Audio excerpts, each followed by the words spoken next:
Bonsoir à toutes et à tous. Merci de nous suivre sur DTV. Les titres de ce journal. Scène porno, la commission de protection des données personnelles exige la fermeture de ce site. Elle demande aussi une application de la loi sur la sauvegarde des données intimes pour lutter contre les dérives sur les réseaux sociaux.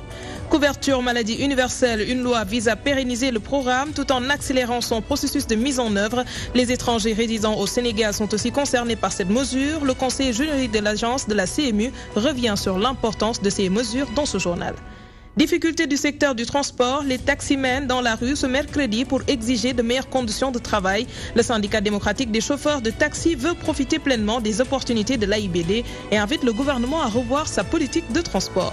Mort de l'étudiant Balagay, 17 ans après la douleur encore vive, les étudiants déplorent la non-tenue des promesses faites par le gouvernement depuis son décès. Ils demandent également de meilleures conditions d'études.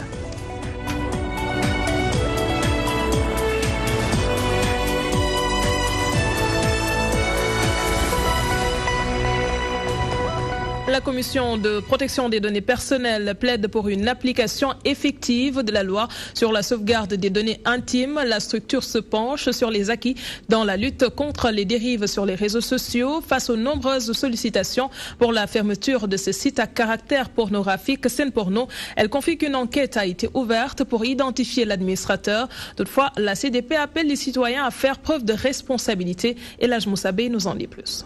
La révolution numérique fait des victimes. De nombreux citoyens se plaignent contre l'utilisation abusive de leurs données personnelles. Le phénomène fait basculer des vies, raison pour laquelle la commission de protection des données personnelles invite à l'effectivité de la loi sur la sauvegarde des données intimes. La loi existe, mais il faut qu'elle soit mise en application. Et pour qu'elle soit mise en application, il faut que les deux acteurs soient conscients. Un, que les Sénégalais sachent que la loi est là pour eux. Et deux, que les gens qui soient donc habilités à juger des dérives et des manquements soient conscients que la loi existe et qu'ils doivent la rendre effective. La vie privée d'innocents citoyens s'est du jour au lendemain retrouvée sur la toile. D'ailleurs, si certains sites ont connu une exubérance, ils doivent leur succès à l'exploitation des données personnelles d'autrui, généralement à l'insu de leurs propriétaires. Scène Porno, un site à caractère pornographique, demeure le cas le plus patent au Sénégal. La CDP est aujourd'hui sur les traces de son propriétaire. Mais qui est cette personne qui ose voler des vidéos qui sont une atteinte grave à la vie privée des personnes qui sont lésées et qui les met sur un site pornographique? Nous sommes dans une enquête et nous avons demandé au gouvernement de nous aider. Nous avons écrit au Premier ministre pour nous aider, pour qu'en relation avec l'RTP, nous puissions justement savoir qui est cette personne, qui est l'administrateur de ce site. À l'ère du développement exponentiel du numérique, nul n'est à l'abri de ces dérives et la jeunesse semble être la couche la plus vulnérable. Pour ces sites pornographiques, il faut que l'État prenne des mesures sévères parce que c'est une sorte de destruction mentale. Les autorités doivent traquer ceux qui se cachent derrière ces sites qui se multiplient de jour en jour et c'est dangereux pour la société. La CDP interpelle tous ceux qui doivent être interpellés. Le gouvernement, l'administration judiciaire, pour qu'ils puissent être mis fin à ce genre de dérive. La CDP plaide toutefois au renforcement de ses moyens pour mieux assurer ses prérogatives et protéger la vie privée des citoyens. Parlons santé. Au courant du second semestre de 2018, la loi sera adoptée. En tout cas pour la CMU, le texte vise à rendre le droit à la CMU effectif et à pérenniser le programme tout en accélérant son processus de mise en œuvre. Les étrangers résidant de plus de 3 mois ou qui s'installeront définitivement au Sénégal sont aussi concernés par cette mesure. Pour le conseil juridique de l'agence de la CMU, cette loi sécurisera la couverture maladie à travers la pénalisation des fraudes. Les éclairages d'Andy Fatimlo. Lancée en 2013, la couverture maladie universelle vise à faciliter l'accès aux soins aux Sénégalais. Aujourd'hui, elle a atteint 50%. Pour pérenniser le projet, la rendre obligatoire et organiser sa mise en œuvre, un projet de loi est en cours. La Constitution sénégalaise, 2 articles prévoient un droit à la santé. Mais la Constitution ne précise pas les modalités d'effectivité de ce droit-là. Avec cette loi sur la CMU, ce droit sera réel. Demain, cela peut disparaître. Mais avec cette loi, il y a maintenant l'inscription dans le marbre législatif d'un droit à la protection contre le risque maladie. Cette loi stipule que toute personne résidente au Sénégal doit avoir une couverture maladie. Même les étrangers qui s'installent plus de 3 mois sur le territoire sont concernés. Ce sera obligatoire pour les Sénégalais et pour les étrangers à partir de l'adoption de la loi. Il s'agit d'amener tout le monde dans le dispositif, que ceux qui peuvent cotiser cotisent, mais aussi de protéger tout le monde. Quand un étranger est là pour un court temps, ou bien un Sénégalais qui n'habite pas au Sénégal, et donc là pour les vacances, ce dernier n'est pas concerné par la couverture. Mais donc c'est une mesure qui concerne ceux qui viennent pour s'installer. En révisant la législation de la CMU, le programme sera mieux contrôlé et sera beaucoup plus sécurisé pour punir les fraudes. Un système n'est viable que si les ressources sont utilisées de manière efficace, efficiente, et si on prévient les fraudes et les abus. Et ça, c'est le contrôle qui va le permettre. Et la loi organise ce contrôle. La loi organise également, permet de sanctionner les dérives et les fraudes à la couverture maladie. Hormis cette loi, l'agence de la CMU compte aussi lancer sous peu un système informatique de gestion intégré de la CMU afin d'identifier avec exactitude les bénéficiaires, les prestations et autres. Ces 2 projets visent à enrôler le maximum de ménages dans la CMU pour ainsi alléger le fardeau des dépenses médicaux des Sénégalais.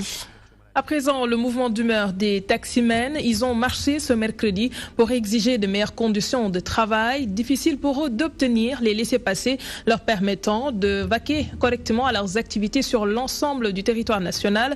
Le syndicat démocratique des chauffeurs de taxi veut profiter pleinement des opportunités de l'AIBD et pour ce faire, il appelle le gouvernement à revoir sa politique de transport. Mohamed Diallo a pris part à la manifestation.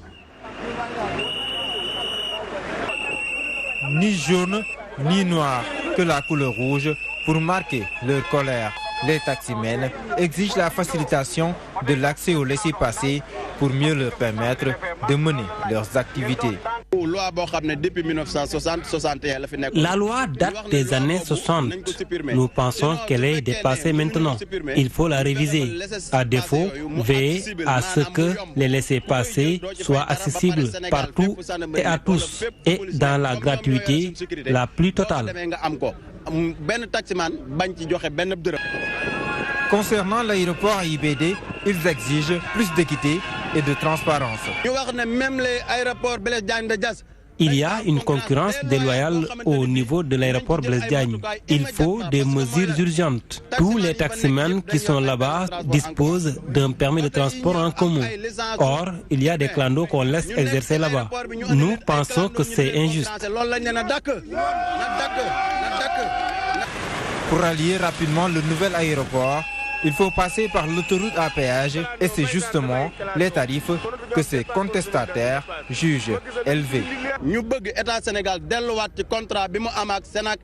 demandons à l'État de revoir le contrat qui le lie à Senac SA.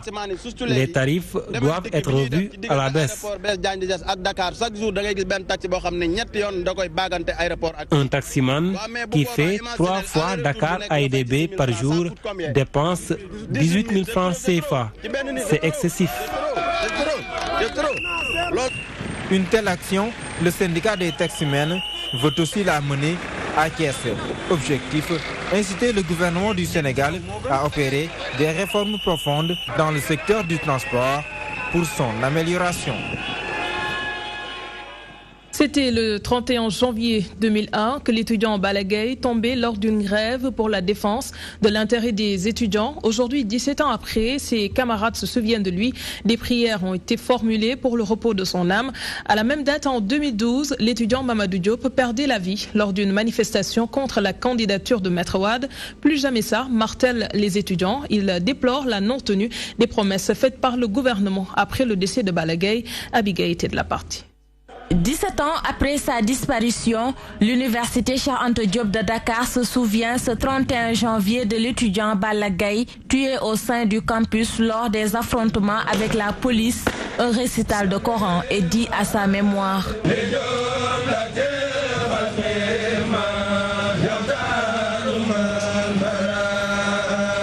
Balagay marquera à jamais son empreinte à l'UCAD. Sa mort est le point de départ de multiples révolutions dans la gestion du temple du savoir. C'est suite à sa mort que les syndicalistes de cette époque, de 2001, ont eu à avoir des acquis incommensurables, à savoir la suppression de la carte de Koudou, à savoir la généralisation de la bourse, la diminution des tickets de restauration, pour ne citer que cela. Voilà le pourquoi le mouvement étudiant et syndical, à chaque 31 janvier, est obligé de procéder à la commémoration de Balla Gaye. La disparition de Balla Gaye demeure encore une plaie ouverte pour la communauté estudiantine. Les étudiants réclament toujours justice 17 ans après. C'est que justice soit faite sur la mort de Balla Gaye.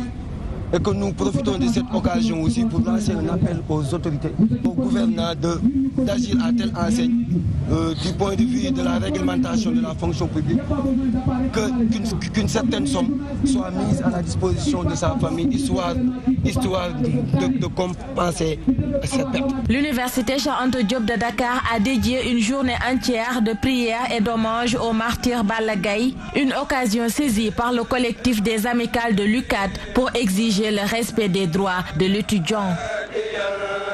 L'école de police a présenté le drapeau national à la 44e promotion ce mercredi, occasion saisie par les autorités de la police nationale pour rappeler aux 1900 élèves et commissaires de police le sens de la fonction de policier. Cette cérémonie marque le début de carrière de ces élèves issus du concours de recrutement. Tous se disent fiers de faire partie de cette promo, nous dit Kodendiaï. Ils sont au total 1910 élèves et commissaires de police à voir l'emblème national, une cérémonie solennelle qui marque officiellement le début de carrière de ces élèves policiers. Occasion pour eux également de confirmer donc, leur vocation d'être membres de notre institution de la police nationale. C'est ça le sens. Maintenant, l'effectif, nous avons aujourd'hui un recrutement exceptionnel de 1910 élèves. Il y a 51 élèves commissaires, 21 élèves officiers, 301 élèves sous-officiers et 1537 élèves agents. Ces agents de la 44e promotion de l'École nationale de police ont subi pendant un an une formation à la hauteur de la mission qui leur est assignée. La formation, c'est le savoir, le savoir-être, le savoir-faire. Donc, mais nous, on est trop vraiment sur ce savoir-être pour vraiment préparer à nos futurs collègues quand même à être exemplaires donc, dans leur métier. Cet élève commissaire est consciente de la tâche. C'est un grand honneur pour nous aujourd'hui de voir le drapeau. Et nous nous engageons aujourd'hui à emboîter le pas à nos anciens qui ont toujours tenu si haut le drapeau national. Cette cérémonie de présentation du drapeau national a eu lieu devant les autorités policières, mais aussi les proches et parents de ces élèves policiers. La rigueur, le dévouement dans le travail doivent guider l'action de ces élèves. Tels sont les conseils de la hiérarchie. Gaz et pétrole au Sénégal, chronique d'une spoliation, le nouvel ouvrage d'Ousmane Sonko. Pour l'auteur, le président de la République a violé son serment en déclarant qu'il protégera les intérêts des Sénégalais. Sonko affirme que le chef de l'État accuse le chef de l'État de vol, selon lui, parce qu'il implique sa famille dans la gestion des ressources naturelles du pays. L'ancien premier ministre Abdoul Mbaye et l'ancien ministre Thierno Alassane Sall étaient de la partie. Ils soutiennent que de fausses factures ont été divulguées par le régime en place. Le point avec Mohamedou Diallo. Une cérémonie de dédicace aux allures de procès, celui de la gestion de nos ressources pétrolières et gazières que de nébuleuses, selon Ousmane Sonko. Avec comme seule préoccupation l'intérêt national, les ressources naturelles, l'ont très mal géré, ont violé les textes qui ont été votés régulièrement ou la Constitution pour encadrer tout le processus de délivrance du permis de recherche jusqu'au permis d'exploitation. Et c'était ça le plus important, situer les responsabilités, montrer en quoi la norme a été violée, mais montrer surtout le jeu qui a été le jeu de chacun des acteurs, du président de la République, de son ministre du pétrole de l'époque, notamment Ali Ndiaye, du Premier ministre ou des premiers ministres qui sont succédés. Un des leurs était bien présent à la cérémonie. Les propos d'Abdoul Mbaye sont sans embâche. Il s'agit pour lui d'un mensonge organisé pour masquer une gestion loin d'être transparente. Effectivement, ce jour-là, il y a une information de taille qui n'a pas été portée à la connaissance du Premier ministre et des ministres, c'est que M. Aliou Sall, le frère du président, était concerné. Mais ceci dit, le plus grave n'est pas là. Le plus grave est dans le fait que le rapport de présentation était faux, et il a été faux parce qu'il avait pour objectif d'amener la signature. C'est ce qui est grave. C'est pas une erreur matérielle. Plus prospectif, l'ancien ministre de l'Énergie indique les voies et moyens pour que les Sénégalais profitent au mieux de leurs ressources naturelles. Notre code est assez incitatif parce qu'on disait qu'on n'était pas suffisamment attractif, qu'on n'avait pas de pétrole, qu'on n'avait pas l'expertise, qu'on n'allait pas dépenser beaucoup d'argent pour pouvoir faire des recherches alors qu'on a d'autres priorités. Mais maintenant qu'on a découvert du pétrole dans Sangomar, qu'on a découvert du gaz dans Kayar et dans le Rufisque offshore profond, il était important de geler l'octroi d'autres permis, notamment Rufisque offshore profond et tout l'ultra deep, surtout qu'on était devenu attractif, pour pouvoir, dans 2 ans, 3 ans, mobiliser les ressources nécessaires pour mener les explorations nous-mêmes et tirer toutes les ressources pour nous-mêmes, plutôt que de les partager avec d'autres, parce que là, les conditions ont totalement changé. Cette cérémonie de dédicace marque le lancement officiel du livre « Pétrole et gaz au Sénégal », chronique d'une spoliation, une occasion pour son auteur Ousmane Sonko de relancer le débat. Et puis en bref, visite du président Emmanuel Macron au Sénégal. Les commerçants de l'UNACOIS, Yessal de Saint-Louis, prennent le contre-pied de leurs camarades libéraux. Ils comptent réserver un accueil chaleureux au chef d'État français. Ces commerçants ajoutent qu'ils vont fermer boutique le samedi prochain. Ils demandent un financement toutefois pour la commercialisation de la campagne de commercialisation de la riziculture financée par la France. Vous avez certainement écouté l'élément de Gambidiaï. Mariama Sarr fustige l'attitude des Salins du Sine Saloum.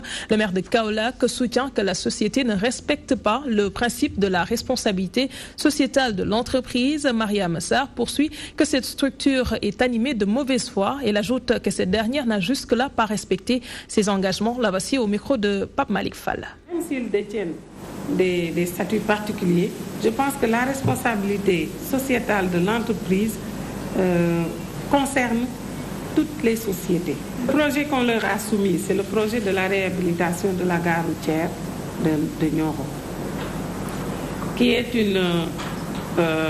un démembrement de la commune, mais qui est dans la proximité des Salins. Ils nous avaient promis de la réhabiliter. Ils nous avaient aussi promis de réhabiliter le parcours, d'aménager le parcours sportif que la Chine aujourd'hui a préféré réhabiliter. Et jusque-là, c'est une gymnastique qui continue. Et je ne pense pas vraiment que les Salins sont animés de bonne foi, parce que depuis 2 ans, nous travaillons sur ce projet-là et nous ne pouvons pas jusqu'à maintenant démarrer ce projet. Restons à Kaolack. Le budget de la mairie a été adopté à l'unanimité par les conseillers municipaux. Il s'élève à un peu plus de 3 milliards de francs CFA et est sensiblement plus élevé que celui de l'année dernière. L'assainissement et l'électrification, la voirie des quartiers, entre autres, sont les secteurs prioritaires. La correspondance de Pape Malik Fall. C'est à l'unanimité que les conseillers municipaux ont adopté le nouveau budget de la mairie de Kaolack. Estimé l'année précédente à 3 253 millions, le budget 2018 est de 3 467 millions, soit une hausse de 213 426 000 francs CFA. Soucieuse du développement de la localité, la mairesse n'a pas cherché midi à 14 h pour décliner sa feuille de route.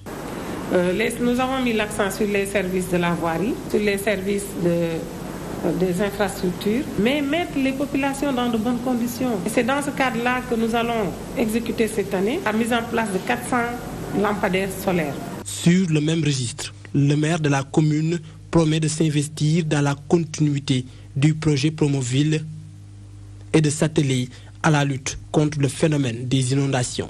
Dans le cadre de l'assainissement, nous avons l'accompagnement du gouvernement du Sénégal au niveau du ministère de l'Hydraulique, avec une partie financée par le BCI, mais une autre financée par un partenaire, la BOAD, et ça va prendre en compte les eaux usées et les eaux pluviales. Poursuivant son intervention, Maria Massar invite les acteurs économiques au respect du paiement des taxes et recettes municipales. Les mairies ne comptent que sur ça pour pouvoir faire de grands investissements. En dehors des appuis venant du partenariat ou de la coopération décentralisée, la mairie doit d'abord compter sur ses propres recettes. Toujours au chapitre des promesses, la municipalité annonce également la réhabilitation du marché aux poissons et de l'arène Manga Diouf. Maria Massar et son équipe comptent également de s'investir dans le cadre de la santé afin de mettre Kaolack sous les rampes de l'émergence. Lutte contre les déchets plastiques dans le département de Thiès et Tivaouane, la Croix-Rouge sénégalaise a initié une opération de ramassage de déchets dans la zone pour améliorer le cadre de vie des populations. Ce programme, financé par le gouvernement belge, durera 5 ans. Tivaouane a accueilli plus de 150 éléments de la Croix-Rouge qui ont collecté 1 tonne 500 de déchets plastiques. Voyons cela avec Daoud Tiandoum. Par le truchement de son programme intégré de renforcement de la résilience des communautés dans la région de Thiès, la Croix-Rouge sénégalaise a entrepris une enquête dans l'axe Mboro-Tivaouane, à l'issue de laquelle il est ressorti que 10 localités dans cet axe précité sont affectées de déchets plastiques ayant nécessité un programme de ramassage de ces 10 déchets. Une aubaine magnifiée par le délégué du quartier commercial où l'opération a démarré. Les déchets plastiques constituent un danger permanent. Mati Dabo, chargé de la supervision des activités de la Croix-Rouge dans le département de Tivaouane, s'est appesanti sur les fondamentaux qui ont motivé le choix de la cité de Cheikh Sidi Hadj Malick Sy. Il y a 3 mois, on avait fait une enquête sur l'évaluation de la vulnérabilité et de la capacité. Après cette enquête, on s'est rendu compte que vraiment il y a les déchets plastiques qui causent d'énormes problèmes ici dans la ville de Tivaouane. Un programme entièrement pris en charge par le gouvernement belge suite au partenariat entre la Croix-Rouge sénégalaise et celle belge pour venir à bout de ces déchets plastiques d'ici l'horizon 2021. C'est un programme intitulé Programme intégré de renforcement de la résilience des communautés de la région de Thiès 2017-2021. Donc c'est un programme qui est là et un programme qui se déroule de 2017 à 2021. On a eu le financement grâce à la coopération avec la Croix-Rouge de Belgique. Donc ce programme va dérouler sur 5 ans, de 2017 à 2021, et va concerner les départements de Thiès et les départements de Tivaouane. Cette guerre menée contre les déchets plastiques se termine par une note de gaieté pour fondre la fatigue des 70 minutes d'attaque.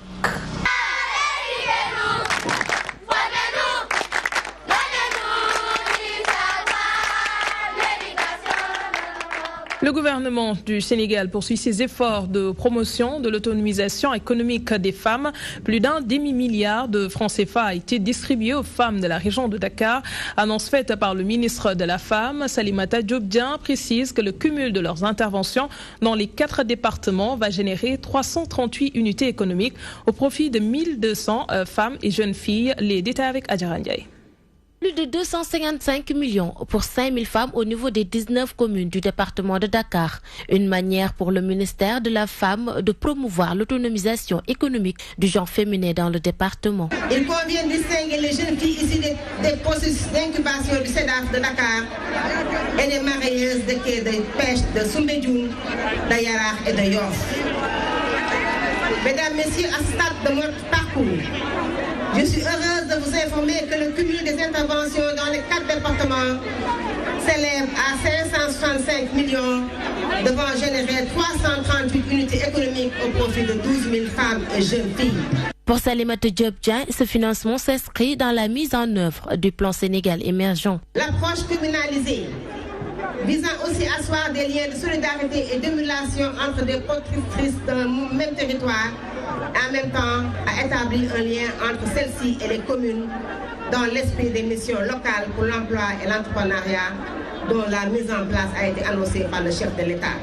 L'extension de la calebasse de l'émergence s'inscrit dans le dessein de soutenir et de consolider les mécanismes endogènes d'entraide et de solidarité dans les espaces de vie, de production et de commerce des femmes, quartiers, marchés et divers regroupements de type associatif ou coopératif. Face à l'enjeu et l'urgence qui s'attachent à la problématique de l'autonomisation, le département va procéder au lancement expérimental des unités économiques pour l'entrepreneuriat féminin. La rencontre de Dakar est la dernière étape avant la tournée de consultation dans les régions. La page culture Dakar accueille le Festival international Soninké du 21 au 25 février prochain, un moment d'échange et de découverte sur la langue, la culture des Soninké entre autres. Objectif, redécouvrir le passé pour mieux comprendre et relever les défis du présent et de l'avenir. Selon les organisateurs, ce festival se veut un puissant facteur d'intégration et d'harmonie entre les peuples. Ils ont fait face à la presse ce mercredi. C'était en présence de Aïda Mamadou Diop. Pas évident de comprendre ce qu'elle dit. Le soninké, au-delà d'une langue, c'est une culture portée par toute une communauté qui cherche à la faire connaître, ceci à travers un festival international. Il est devenu un rendez-vous qui se tient toutes les 2 années dans une capitale d'un pays ouest-africain.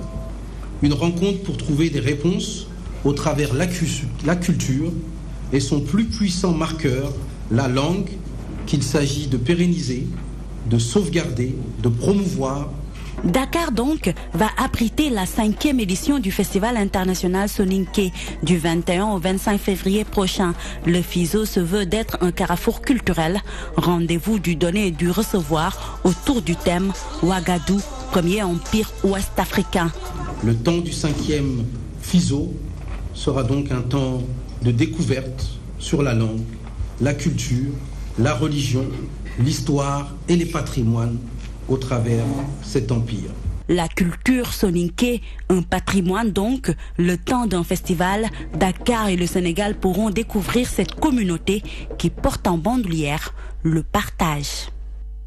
L'artiste plasticien Ousmane Dia se jette à l'eau. Il s'agit de sa première exposition individuelle au Sénégal. Son œuvre prend en compte le respect de la dignité humaine, mais aussi le sens de la responsabilité que devrait incarner chaque citoyen.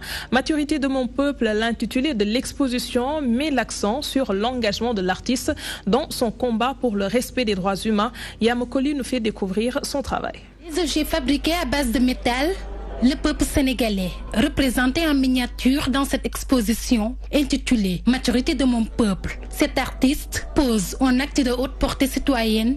Il affirme que son projet artistique est bâti autour de la Constitution sénégalaise. Je suis beaucoup l'actualité sénégalaise, même depuis Genève. Et je sais que là, on va vers des joutes électorales. Et pour moi, il est important aussi de mettre en avant cet article de la Constitution qui donne la possibilité, donc 365 jours par année au peuple sénégalais, d'exprimer leur désaccord.